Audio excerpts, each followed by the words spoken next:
Hi, I'm Erica Loomis, the owner of Little Fabric Shop. We put together a quick and easy sewing tutorial on how to add binding to your quilt. You will need the following supplies: fabric shears, a rotary cutter, quilt rulers, an erasable marker, straight pins, binding clips, thread, needles, thread gloss, a thimble, and you can finish your project with a sew-in label. Step 1, prepare your quilt for binding. Prepare your quilt for binding by cutting off any excess batting.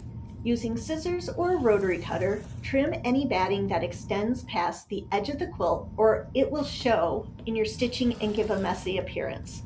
Once you're finished trimming, you will have a nice clean edge to work with when you begin binding.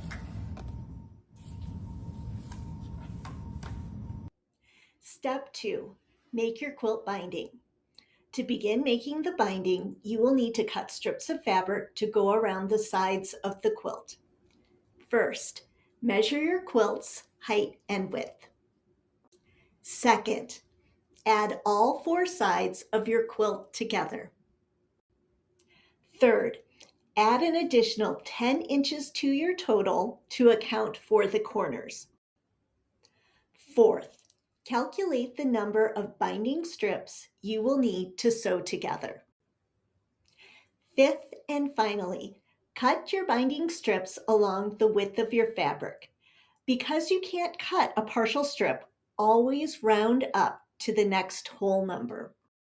A PDF download link of this quick guide to quilt binding math can be found below.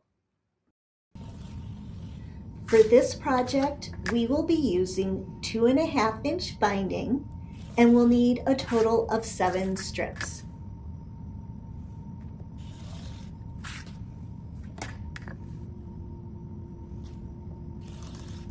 Step 3, sew your strips together. To create your continuous binding, sew your strips together into one long piece. While there are several methods, joining them with a mitered or diagonal seam is ideal because it distributes the bulk of the seam allowances across a larger area. To get started, take 2 strips and overlap the ends to form a 90-degree L shape. Make sure the right sides are facing each other. Now, just sew a diagonal line at a 45-degree angle right through the middle of that overlapping square. It is helpful to draw a line as a sewing guide using an erasable marker or chalk. Now, just trim away the extra fabric to leave a 1/4-inch seam allowance along each sewn seam.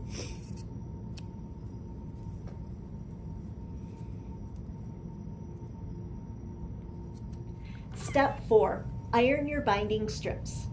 With the wrong side facing up, use a steam iron to press the seam allowances open and flat. Once those are set, fold the entire strip in half lengthwise, wrong sides together, and press, creating a crisp, continuous single fold binding. Step 6, attach your quilt binding. Place the binding on the quilt top with the rough edges of the binding lined up with the rough edges of the quilt. The folded edge of the binding will face inward towards the quilt's center. Backstitch at the beginning of the seam. Sew using a 1/4-inch seam allowance along all 4 sides of the quilt. When you reach a corner, you will create a mitered corner by folding the binding to create a triangle tab. Take the tail of the binding and fold it away from yourself.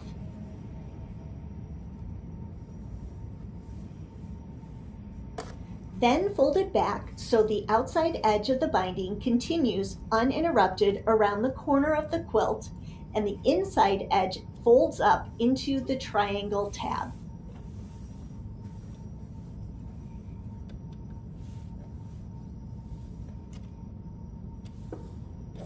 Continue sewing the binding along the next side of your quilt. Repeat this process until you have rounded all 4 corners and return to the side where you began. Be sure to leave a 10-inch unsewn gap between your starting stitch and your finishing stitch. This unsewn space is essential as it provides the slack you'll need to join the 2 ends of the binding strip together seamlessly. We will use the pocket method to finish attaching our binding. Trim the excess fabric off the binding tails so you only have a few inches of overlapping fabric remaining.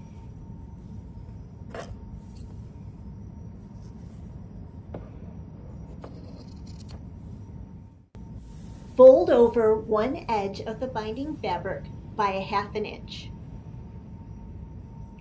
Take those few inches of extra fabric and tuck them neatly into the folded edge or pocket.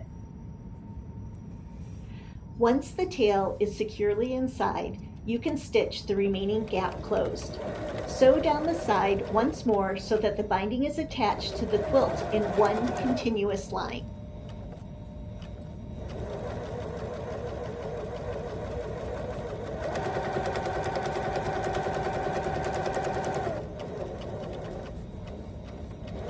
The next step in binding a quilt is to flip the quilt over and pin the binding down to the other side. You can use either straight pins or binding clips. Fold the binding down so that the seam you made around the perimeter is hidden and the binding lays flat against the opposite side of the quilt. Fold each corner at an angle to finish the mitered corner.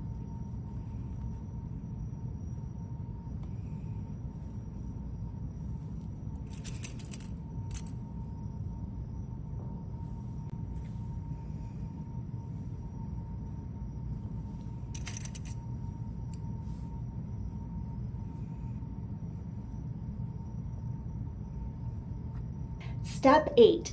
Hand stitch your binding on the back of your quilt. Take the needle and catch 1 or 2 threads of the binding edge. Move the needle behind the backing fabric by a 1/2 inch and pull the thread through. Make sure to not pull the thread through the front of the quilt fabric. Repeat this sequence to attach the remaining of the binding.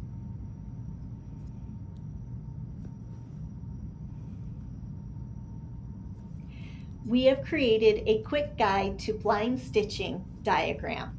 Check out the PDF document link below. This small quilted table runner was made using Pen and Paper Patterns Everbloom pattern with watercolor wovens fabric from Fableism Supply Company.